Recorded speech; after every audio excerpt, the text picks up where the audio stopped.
ओम शांति। यज्ञ इतिहास की आदि रत्न, प्रेम की अवतार, महान योगिनी, त्यागी और तपस्विनी, एक ऐसी ज्ञान गंगा जो उत्तर दिशा से बहते हुए उपवनों एवं पुष्पों की सुंदर नगरी बेंगलोर पहुंची, जो बाबा के दिल का अनमोल फूल बनी। आइए आज ऐसी विशेष यज्ञ प्रेमी आदि रत्न दादी हृदय पुष्पा जी के जीवन की कुछ अविस्मरणीय एवं प्रेरणास्पद बातें सुनते हैं। हृदय पुष्पा दादी का जन्म सिंध हैदराबाद के बहुत बड़े शाहूकार परिवार में हुआ।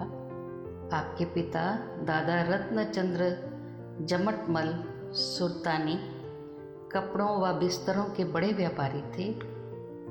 कोलंबो और श्रीलंका में 3 बड़ी दुकानें थीं। आपकी कोठी एक जहाज के रूप में बनी हुई 3 मंजिला शाही इमारत थी। आपका परिवार दान, पुण्य, भक्ति आदि के लिए प्रसिद्ध था। आपके पिता रतनचंद्र और माता सीता के 9 बच्चों में आप 5वें नंबर की थी। आप 4 भाई बहनें, लक्ष्मी टिकन दादी, हृदय पुष्पा दादी, मोतिल दादी चंद्रमणि और पारी ईश्वरीय यज्ञ में समर्पित हुई। आपकी लौकिक छोटी बहन थी दादी चंद्रमणि। बाल्यावस्था से ही आप बहुत भावुक थी। आप सब सुध बुध खो श्री कृष्ण की याद में मग्न हो घंटों एक ही स्थान पर एक टिक बैठी रहती थी। इसको देख आपके पिता ने आपको टिक्कन नाम दिया, जिसका अर्थ होता है सोच में तल्लीन लड़की। आपको आवाज़ सुनाई देती थी कि श्री कृष्ण मिलेगा। 18 वर्ष की आयु में आपका विवाह तय हुआ, परंतु आप इस बात से बिल्कुल खुश नहीं थी। आपको शादी से घृणा थी, लेकिन क्यों थी इसका कारण पता नहीं था। निश्चित समय पर आपका विवाह हुआ, किंतु पति की बीमारी के कारण आप 6 मास तक नर्स की भांति उनकी सेवा व इलाज करती रही और फिर विधवा बन गई। आपको बहुत दुख था कि 6 मास पहले आप कन्या थी और अब विधवा।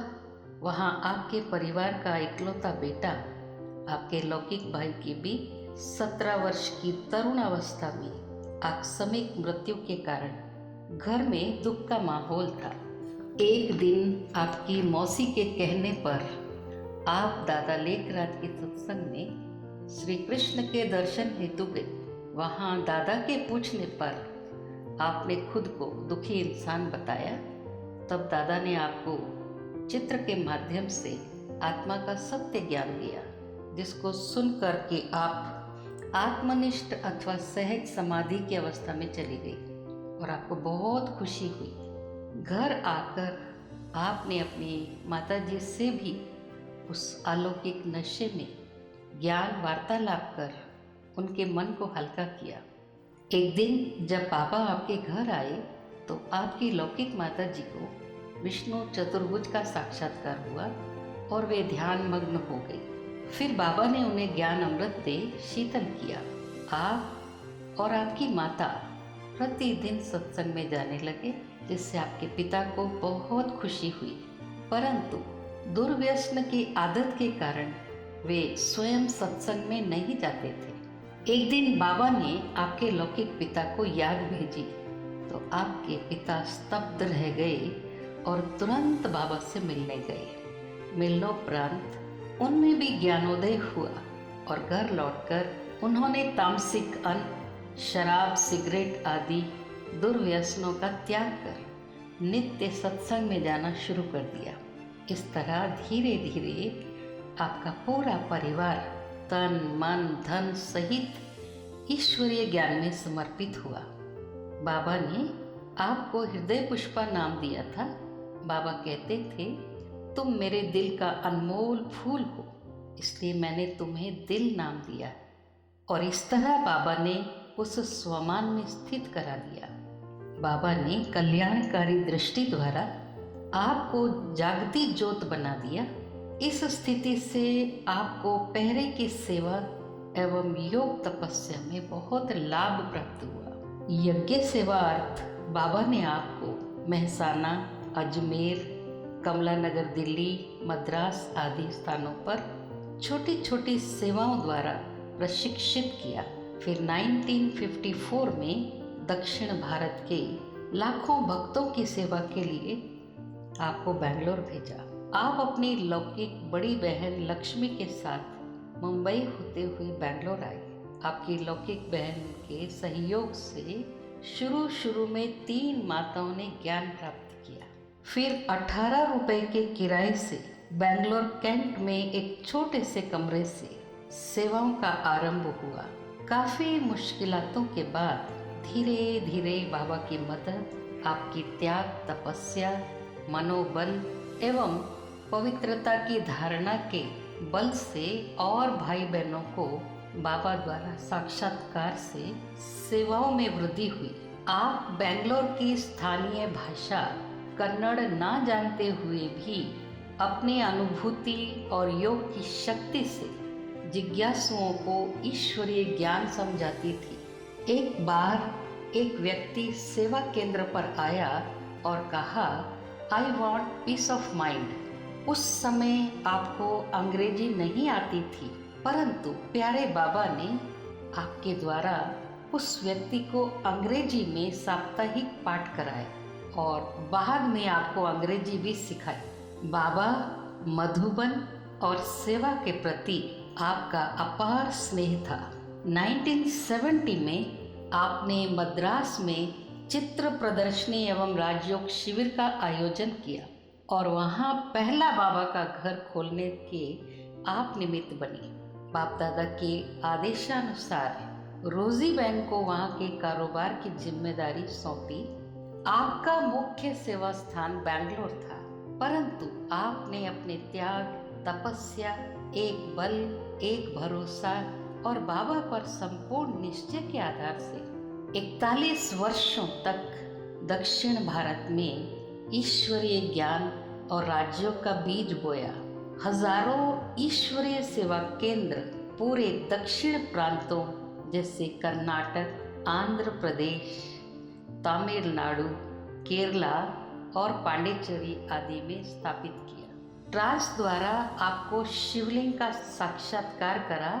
बाबा ने बड़ा शिवलिंग और उसके अंदर म्यूजियम बनवाया, जो वर्तमान समय बेंगलोर के दर्शनीय स्थलों में गिना जाता है और इससे बहुत ईश्वरीय सेवाएं हो रही हैं। आप सदा सेवाओं में अपने को व्यस्त रखती थी, कभी खाली नहीं बैठती थी। सेवा क्षेत्र पर कभी कोई परिस्थिति या विघ्न आते तो आप कभी घबराती या चिंतित नहीं होती थी।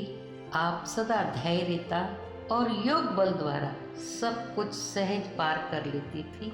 बाबा और बाबा के महावाक्यों व मुरली से आपका अथाह प्रेम था। छोटे बड़े सबको स्वयं ही मुरली पढ़कर सुनाती थी।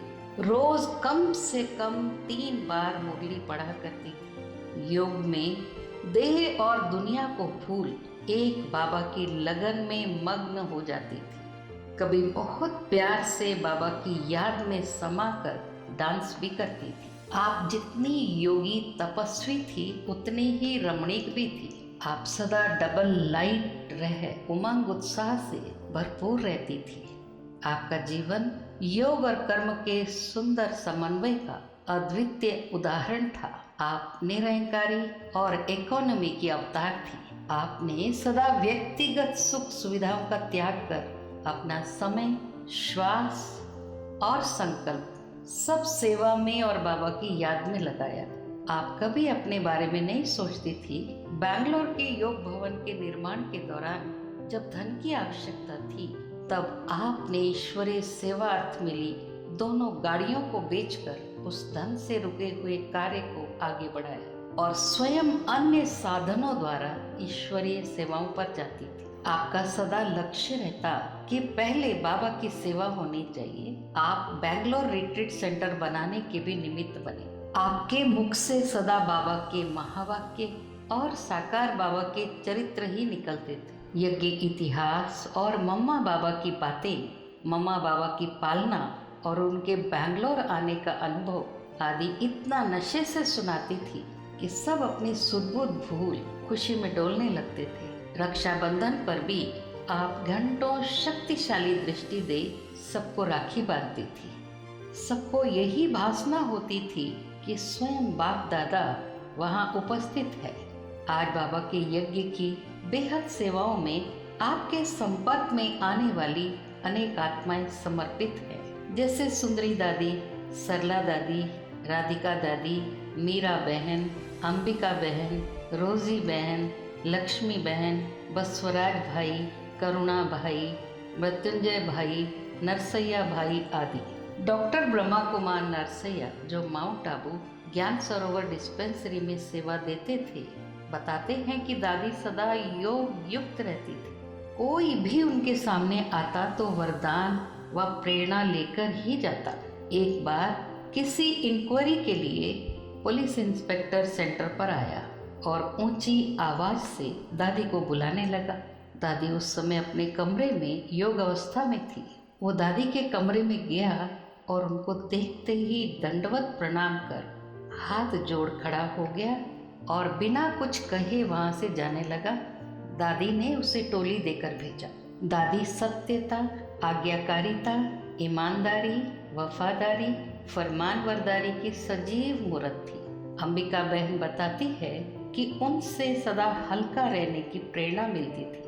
एक बार एक व्यक्ति ने दादी को बहुत बुरा भला कहा, लेकिन दादी ने खिलखिलाकर हंसते हुए कहा कि मैंने उसकी बातों को सुना ही नहीं, मैं तो मिकी माउस का शो देख रही थी और बाबा से बातें कर रही थी। दादी बताती है कि 1969 में बाबा के अव्यक्त होने के बाद एक दिन जब वे पांडव भवन में क्लास करा रही थी तो एक बुजुर्ग व्यक्ति आया और कहा, मुझे भगवान ने भेजा है कुछ यादगार कार्य कराने हेतु। देखने में वो भिखारी समान लग रहा था, किंतु वो कुछ पैसे लेकर आया था और उसके हाथ से यादगार शांति स्तंभ बना। दादी कहती है कि अनुभव ही उनका जीवन था। बाबा ने जो कहा वही किया। हिम्मत में बल है भगवान का। कोई काम नहीं भी आता तो भी बाबा बलवर था।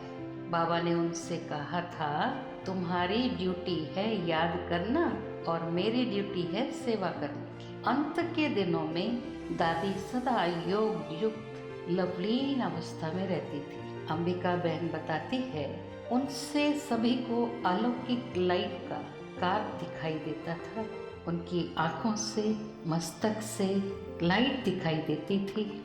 बाबा को ही देखते देखते आपने 15 जुलाई 1995 को बैंगलोर में ही अपना नश्वर देह त्याग बाप दादा की गोद ली। ऐसी यज्ञ स्नेही, गुणमूर्त, दृढ़ निश्चयी, आज्ञाकारी, अचल अडोल, एक बल, एक भरोसा रखकर हर सेवा को सफलतापूर्वक करने वाली सरल एवं निर्माण चित्त परम श्रद्धेय दादी हृदय पुष्पा जी को उनके पुण्यतिथि पर हमारी भावभीनी श्रद्धांजलि। आपके महान कर्तव्यों की स्मृतियाँ, त्याग, तपस्या और अथक सेवा, ईश्वरीय प्रेम व निश्चय बुद्धि, श्रेष्ठ पालना जैसे गुण हमें सदा प्रेरित करते रहेंगे। ओम शांति।